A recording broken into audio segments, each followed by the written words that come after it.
I'm going to shift gears and connect with Cameron Brandt and talk about the global setup and what should one read or how should one read into last week's brutal sell-off. Cameron, it's late Sunday night for you, but early morning for us. So good mornings and greetings from India. How should one read into last week's volatility? The sell-off early last week was pretty brutal and was across the board.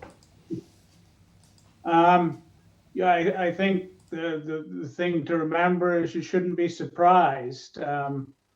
Markets go down as well as up. We had a tremendous run, multiple record highs in your market, multiple record highs in the US, Japan breaking a long held barrier.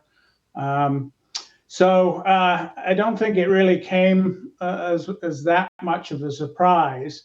The question is whether to see it as an opportunity or a warning. What we've seen from the mutual fund perspective is that equity investors are, at least for the moment, treating it as something of an opportunity. We're seeing a bit of buy, coming in on the lower valuations, cheaper entry points for ETFs in key markets, whereas the fixed income investors are definitely taking some risk off the table. High yield bond funds, a lot of emerging markets bond funds, floating rate and leverage loan funds, they all got hit pretty hard last week. Cameron, for instance, JP Morgan believes that 75% of the yen carry trade has already kind of reversed. Any assessment that you have made to that extent? Do you think we have faced the worst of the brunt already, or there could be more of these ripple effects that might come through? I think there's going to be some more. And actually, I think that will have a bearing on India, at least in the short run.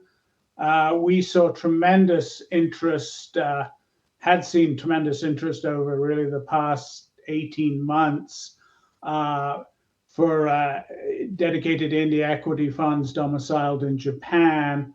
And those flows have just rolled over. So that suggests to me that there may be more to come.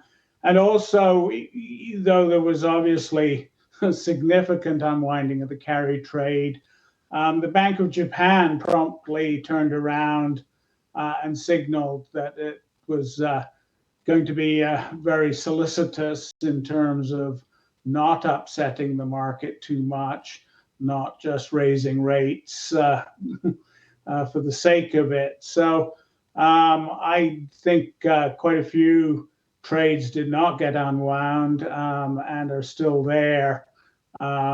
Should things take another turn. I think investors maybe wouldn't be taken that aback if we were to get another week perhaps of turbulence. But what's the expectation then as to the inflation data and how that could potentially perhaps calm fears about what the Fed may potentially do down the line? Well, it's a prescient question because what we've been seeing actually is some definite nervousness about where inflation really is. There's tremendous market sentiment in favor of expecting that the Fed will cut interest rates in September, and 50 basis points seems to be the new consensus. But we've started to see money come back into inflation-protected bond funds. And last week, those inflows were the biggest in well over a year.